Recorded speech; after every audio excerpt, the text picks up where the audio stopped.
ವಿಷ್ಣುವರ್ಧನ್ ಸಮಾಧಿ ತೆರವು ಸ್ಮಾರಕ ನಿರ್ಮಾಣಕ್ಕೆ ಕೆಂಗೇರಿ ಬಳಿ ಅರ್ಧಾಗಿ ಇದ್ದಪ್ಪ ಇಡೀ ರಾಜ್ಯವೇ ಖುಷಿ ಪಡುವಂತ ಸುದ್ದಿ ಮತ್ತೆ ಬಂತ ನೋಡ್ರಿ. ಯಾಕಂದ್ರೆ ನಮ್ಮ ಕಿಚ್ಚ ಸುದೀಪಣ್ಣ ಅವತ್ತಿನ ದಿವಸ ವಿಷ್ಣು ಸರ್ ಸಮಾಧಿನ ತೆರವುಗೊಳಿಸಿದಾಗ ಅವಾಗ ಬಂದು ಮಧ್ಯಾಹ್ನ ಒಂದು ಲೈವ್ದಾಗ ಕೆಲವು ಮಂದಿಗೆ ಝಾಡ್ಸಿದ್ರಿ. ಯಾಕಂದ್ರೆ ಏನಂದ್ರೆ ಗೊತ್ತಿನ ಎಲ್ಲಾನು ಮಾತಾಡಿದಾಗ ವಿಷ್ಣು ಸರ್ ಅಭಿಮಾನಿ ಎಲ್ಲೋ ಒಂದ್ ಕಡೆ ಸುಮ್ಮನೆ ಇದ್ವಿ ಎಷ್ಟೊತ್ತು. ಯಾಕಂದ್ರೆ ಒಂದು ಬೇರೆ ಕಡೆ ಮ್ಯಾಟ್ರ್ ಇತ್ತು ಅನ್ನೋದ್ರಾಗ ತಲೆ ಕೆಟ್ಟ ಅವತ್ತಿನ ದಿವಸ ಅವ್ರನ್ನ ಮಾತಂದ್ರೆ ನೋಡ್ರಿ 10 ದಿವಸ ಅಳಬೇಕಂತ 11 ದಿವಸಕ್ಕೆ ಏನು ಮಾಡ್ಬೇಕಂತ ನೆಕ್ಸ್ಟ್ ಡೇ ಪ್ಲಾನ್ ಮಾಡ್ಬೇಕಂತ. ಹಂಗ ಫೈನಲಿ ಅಣ್ಣ ಪ್ಲಾನ್ ಮಾಡಿ ಕೆಂಗೇರಿಂದ ಒಂದು 3 ಕಿಲೋಮೀಟರ್ ದೂರದಲ್ಲಿರೋ ಒಂದು ಜಾಗ ತಗೊಂಡು ಅರ್ಧ ಎಕರೆ ಜಾಗ ತಗೊಂಡು ಅಲ್ಲಿ ಸ್ಮಾರಕ ಮಾಡಿ ಆ ಒಂದು ಸಮಾಧಿ ಸ್ಥಳನ ಅಲ್ಲಿ ಶಿಫ್ಟ್ ಮಾಡೋ ಪ್ಲಾನ್ ಮಾಡ್ಕೊಂಡೆ.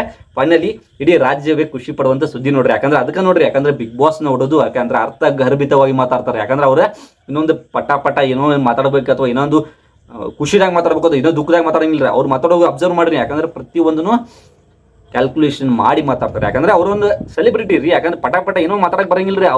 ಅವ್ರಿಗೆ ಆದಂತ ಒಂದು ರೆಪ್ಯುಟೇಷನ್ ಇದ್ದಾಗ ಅವ್ರು ಅರ್ಥ ಗರ್ಭಿತ ಮಾತಾಡ್ಬೇಕು. ಅವತ್ತಿನ ದಿವಸ ಬಂದ ಲೈವ್ನಾಗಂತೂ ಫೈನಲಿ ಅಂದ್ಬಿಟ್ರು ಅವ್ರು. ಇನ್ನು ದಿವಸ ಮುಗಿತು, ನೀವು ಮಾಡಿದ್ರೆ ಬಿಟ್ಟಿದ್ವಿ, ಬಟ್ ಇನ್ನೊಂದ್ ಕಡೆ ಯಾವುದೋ ಒಂದ್ ಕಡೆ ಫ್ಯಾನ್ಸ್ಗಳು ಇನ್ಮೇಲೆ ಬಿಡಂಗಿಲ್ಲ ಅಂತ ಹೇಳಿದ್ರೆ ಸೊ ಫೈನಲಿ ಆಲ್ರೆಡಿ ರಿಜಿಸ್ಟ್ರೇಷನ್ ಕೆಲಸ ಸ್ಟಾರ್ಟ್ ಮಾಡ್ಯಾರ.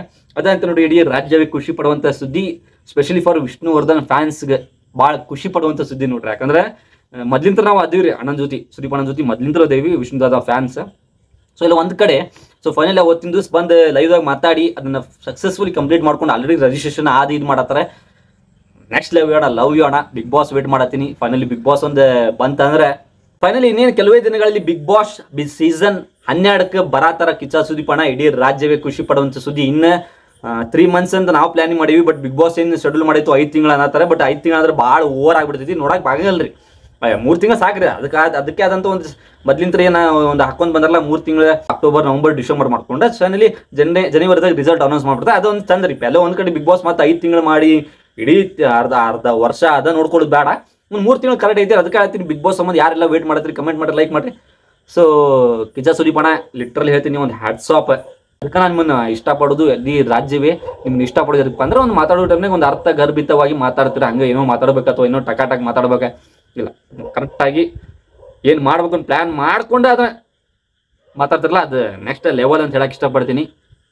ಸೊ ಫೈನಲಿ ಇಡೀ ರಾಜ್ಯವೇ ಖುಷಿ ಪಡುವಂಥ ಸುದ್ದಿ. ವಿಷ್ಣು ಸರ್ ಅಭಿಮಾನಿ ಅದಂತ ನನಗೊಬ್ಬಂಗೆ ಖುಷಿ ಆಗುವಂಥ ವಿಚಾರ. ಇಲ್ಲ ಒಂದು ಕಡೆ ಅವ್ರದ್ದು ಹಂಗೆ ಆದಾಗ ಲಿಟ್ರಲ್ ಆ ಟೈಮ್ನಾಗ ಭಾಳ ಬೇಜಾರು ಅನ್ಸ್ಬಿಡ್ತಾರೆ. ಬಟ್ ಏನಾಗಲ್ಲ, ಇರಲಿ, ಎಲ್ಲನೂ ಒಂದೊಂದು ಮೊದ್ಲು ದುಃಖ ಬಂದಾಗ ಆಮೇಲೆ ಸುಖ ಬರ್ತಿದ್ದಂತ ಒಂದು ಸಂತೋಷ ಸುದ್ದಿ ಬಂತ. ಅದು ವಿಷ್ಣು ಅಭಿಮಾನಿ ಅದಂತ ಒಬ್ಬ ಅಭಿನಯ ಚಕ್ರವರ್ತಿ ಕಿಚ್ಚ ಸುದೀಪಣ್ಣ ಅವ್ರ ಇದನ್ನ ನೆರವೇರಿಸ್ಕೊಡತ್ತಾರ. ಅಂದ್ರೆ ಅದು ಈ ಸಲ ಬರ್ತ್ಡೇ ನೆಕ್ಸ್ಟ್ ಅಲ್ಲಿ ಹೋಗಿ ಒಂದು ಸೆಲೆಬ್ರೇಷನ್ ಮಾಡೋಣ ಅಷ್ಟು ಮಂದಿಗೆ ಹೇಳಕ್ ಇಷ್ಟಪಡ್ತೀನಿ. ಅಲ್ಲ ಬರ್ತ್ಡೇ ಅಲ್ಲೇ